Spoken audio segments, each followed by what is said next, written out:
video, the topic which I am going to discuss with you is coefficient of performance. Means the performance parameter by which the analysis of refrigerator and air conditioning is done. That what I am going to discuss with you in this particular video. So let us start. इस particular topic को चालू करने से पहले एक example लेते हैं और एक example नहीं, मैं यहाँ पे 3 examples लूँगा. हम अपने सारी वीडियो में कोशिश करते हैं कि किसी एग्जाम्पल के जरिए उस टॉपिक को कवर किया जाए और वो जो एग्जाम्पल है वो आपके डेली लाइफ से रिलेट होता हो. तो यहाँ पे मैं 3 एग्जाम्पल लूंगा. उस 3 एग्जाम्पल के बाद हम कोफिशिएंट ऑफ परफॉर्मेंस चालू करेंगे. सबसे पहला जो एग्जाम्पल है वो एक छोटे बच्चे का है. छोटा बच्चा है, क्लास 5th में है. क्लास 5th में उसने एडमिशन लिया है. क्लास 5th में जैसे ही उसने एडमिशन लिया तो उसके पेरेंट्स ने उसका पूरा फीस भर दिया. वो पढ़ने चला गया फर्स्ट दिन और फर्स्ट दिन से उसकी पढ़ाई चालू हो गई. उसके टीचर्स ने उसको सब्जेक्ट्स बता दिए, सारे सब्जेक्ट्स पढ़ाना चालू कर दिए. दिन बीतते गए, महीने बीतते गए, 1 साल हो गए. उसका पूरा का पूरा सब्जेक्ट क्लियर हो गया, पढ़ लिया उसने सारा का सारा सब्जेक्ट. बच्चे ने जो आपके टीचर्स हैं उसने इनपुट दिया, पेरेंट्स ने इनपुट दिया, बच्चा पूरा का पूरा पढ़ लिया. अब उसको साल हो गए. अब उसको क्या करना है, क्लास 5 से क्लास 6 में प्रमोट करना है. तो क्या हम बच्चे का थोपड़ा देख के प्रमोट कर देंगे कि नहीं इसने 1 साल पढ़ लिया है, बच्चा बहुत सुंदर भी दिखता है तो हम इसको प्रमोट कर देते हैं? ऐसा नहीं होता है. बच्चे को प्रमोट करने के लिए एक कहीं ना कहीं एक परफॉर्मेंस उसका देखा जाता है कि क्या ये प्रमोशन के लायक है, क्या हम उसको क्लास 5 से क्लास 6 में भेज सकते हैं.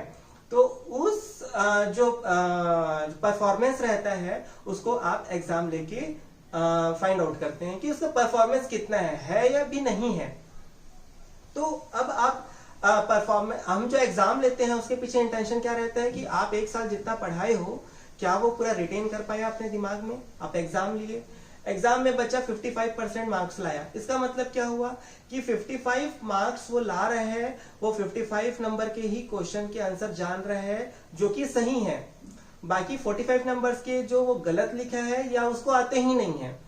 इसका मतलब ये हुआ कि उसका जो एफिशिएंसी है उस पर्टिकुलर क्लास के लिए वो 55% है.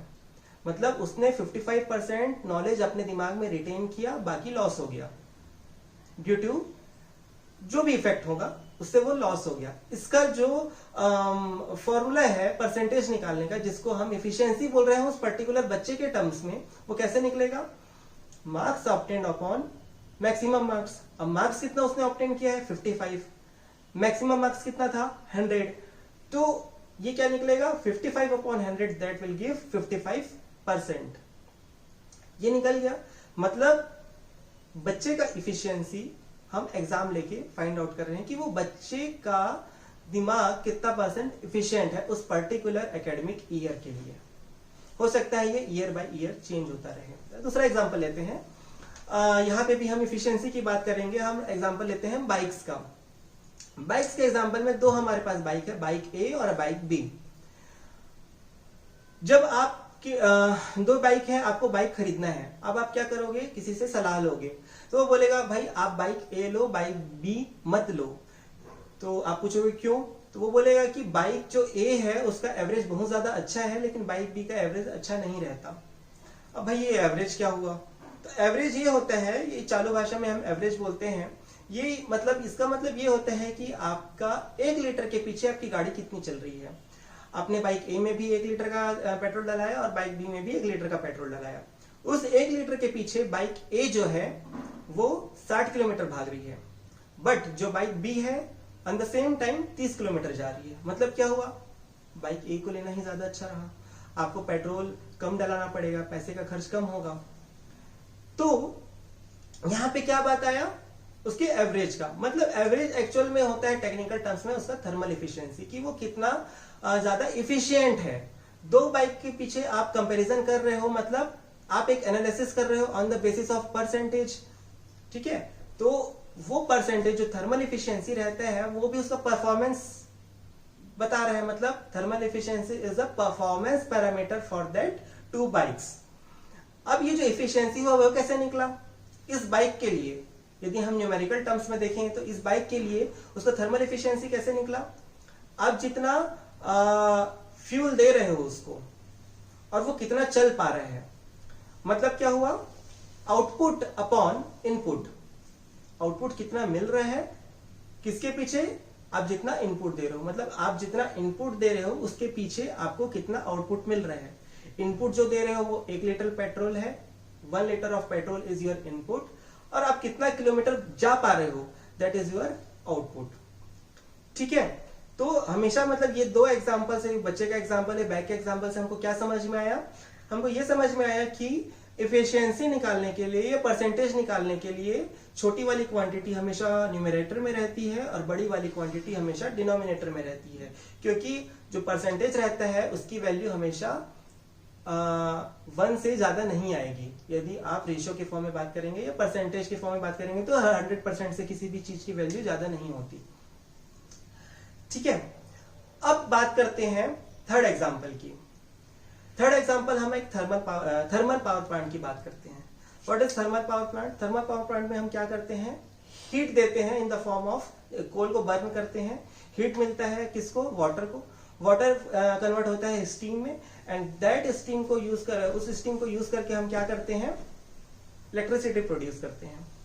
तो क्या अब जितना का जितना कोयले को जला के जितना हीट दे रहे हो, क्या उतना ही पूरा का पूरा उसमें कन्वर्ट हो जाता है इलेक्ट्रिसिटी में? नहीं होता, कहीं ना कहीं कुछ ना कुछ लॉस हो जाता है। मतलब लॉस हो रहा है। अब 2 पावर प्लांट हैं, किसी पावर प्लांट में कम लॉस हो रहा होगा, किसी पावर प्लांट में ज्यादा लॉस हो रहा होगा। तो कौन सा पावर प्लांट अच्छा है? जिसमें कि कम लॉस हो रहा होगा, ज्यादा आउटपुट मिल रहा होगा, वो वाला प्लांट ज्यादा अच्छा है, वो वाला थर्मल प्लांट ज्यादा अच्छा है। मतलब यहाँ पे भी एक परसेंटेज की बात हुई।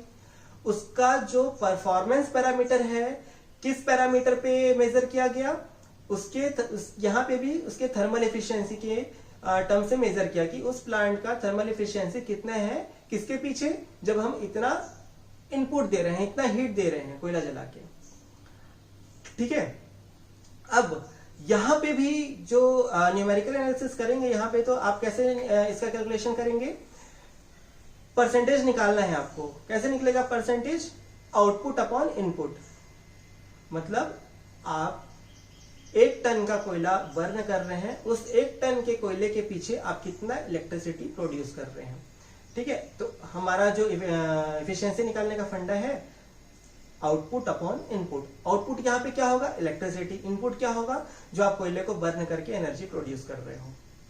तो आई होप यहाँ पे इफिशिएंसी वाला टर्म आपको क्लियर हुआ होगा कि what is efficiency, how you can relate your efficiency with your daily life. Now coming to the coefficient of performance. अब यहाँ पे हम मशीन्स या फिर इक्विपमेंट्स या एक ह्यूमन की बात की है। सेम रेफ्रिजरेटर और एयर कंडीशनिंग भी एक इक्विपमेंट है, मशीन है। अब यहाँ पे भी 2 मान लीजिए एसी लगे हुए हैं, एसी ए और एसी बी, कोई कंपनी के होंगे। अब वो दोनों एसी में कौन सा एसी अच्छा है और कौन सा एसी बुरा है? मान लीजिए दोनों 1-1 टन के एसी हैं, बट जरूरी नहीं है कि जो एसी ए है उसको आप लगाए और जो एसी बी है दोनों में कूलिंग इफेक्ट सेम मिले, ऐसा जरूरी नहीं है। यदि दोनों का कंपनी डिफर कर रहा है तो ऐसा कैसे होगा?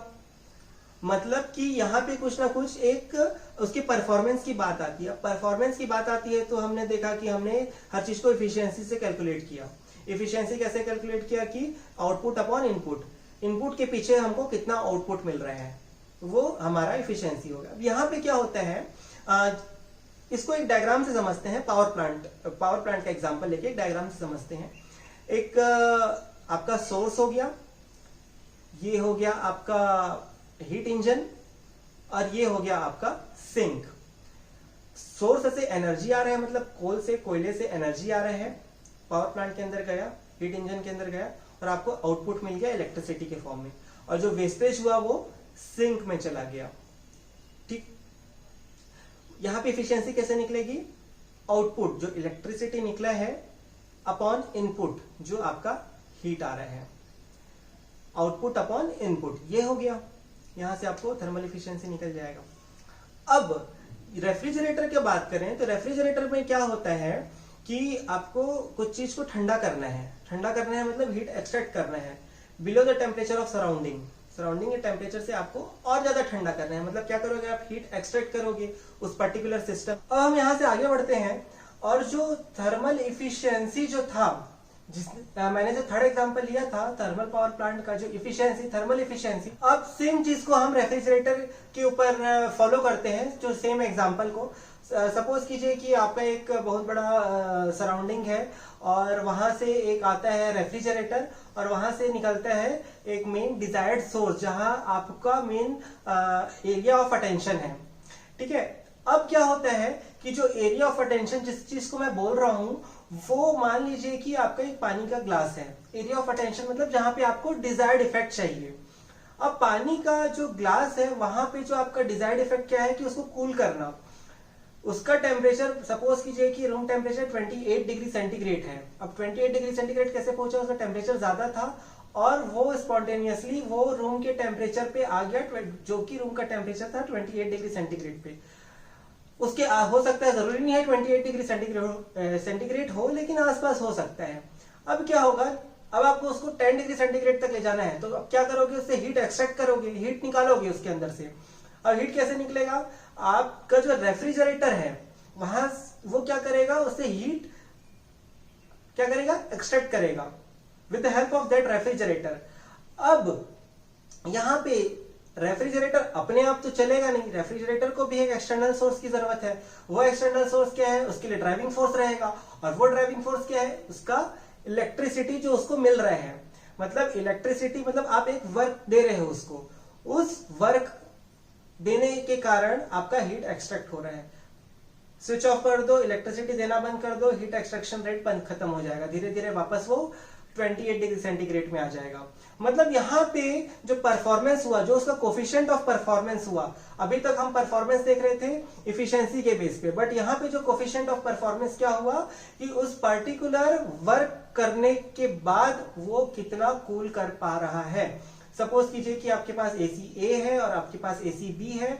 एसी ए जो है वो भी वर्क कर रहे हैं कूल करने के लिए, एसी बी है वो भी वर्क कर रहे हैं कूल करने के लिए, बट दोनों के दोनों मान लीजिए कि एक्स अमाउंट ऑफ वर्क कर रहे हैं, बट जो कूलिंग इफेक्ट है वो ए का ज्यादा हो रहा है, बट बी का कूलिंग इफेक्ट उतना नहीं हो पा रहा है। तो हम क्या बोलेंगे, एसी ए का परफॉर्मेंस बहुत ज्यादा अच्छा है। आपको यदि खरीदना है तो ये वाला एसी खरीदिए करके ऐसा। तो ये जो परफॉर्मेंस पैरामीटर है ये किसे डिसाइड हुआ, कोफिशिएंट ऑफ परफॉर्मेंस से। अभी कोफिशिएंट ऑफ परफॉर्मेंस कैसे निकला, पर्टिकुलर वर्क डन के पीछे कितना अमाउंट ऑफ हीट एक्सट्रैक्ट हो रहा है। तो यहां पे ये जो सेंटेंस है इसको आप न्यूमेरिकली कैसे लिखोगे, COP equal to desired effect upon net work done. अब डिजायर्ड इफेक्ट क्या था, वो पानी का ग्लास उसको कूल करना, मतलब आप जो हीट एक्सट्रैक्ट कर रहे हो उससे वो आपका डिजायर्ड इफेक्ट है, मतलब एरिया ऑफ अटेंशन है वो, ठीक है। तो वहां पे आपका फोकस है कि आप कितना ज्यादा से ज्यादा हीट एक्सट्रैक्ट कर रहे हो, मतलब आप वर्क कर रहे हो, उस वर्क के पीछे आप कितना ज्यादा से ज्यादा अमाउंट ऑफ हीट एक्सट्रैक्ट कर पा रहे हो, वो आपका उस रेफ्रिजरेटर का COP बताएगा। तो आई होप समझ में आ गया। I am recalling the topic COP, that is coefficient of performance, and it is equal to the ratio between desired effect upon net work done. When we are considering the case of refrigerator, our desired effect is cooling. So the definition comes to cooling effect upon net work done, that will give you COP. So I hope कि ये आपको जितना मैंने practical example लेते हुए जो चीजें समझाई हैं तो COP समझ में आ गया होगा। अब आप यहाँ से क्या क्लियर हो गया, आई होप कि जो क्लियर हो गया होगा आपको वो है कि आपका कोफिशिएंट ऑफ परफॉर्मेंस और एफिशिएंसी में क्या डिफरेंस होता है। Practical implementation coefficient of performance और एफिशिएंसी पे आप कहाँ अप्लाई कर सकते हो, और जो अगला वीडियो रहेगा वो एयर रेफ्रिजरेशन सिस्टम के ऊपर रहेगा। So our next lecture will be on air refrigeration system। और आप लोगों से मैं एक रिक्वेस्ट करना चाहूंगा, यदि आपने मेरे चैनल को सब्सक्राइब नहीं किया है तो अभी सब्सक्राइब कर दीजिए, क्योंकि मैं कोशिश करता हूं कि जितने भी टेक्निकल चीजें हैं जो आप थियोरिटिकल पढ़ते हैं, मैं चाहता हूं वो चीजें आप प्रैक्टिकल व्यू से समझें, प्रैक्टिकल पॉइंट ऑफ व्यू से समझें, तो वो चीजें आप प्रैक्टिकल डेली लाइफ में इंप्लीमेंट कर पाएं। So please subscribe my channel and keep watching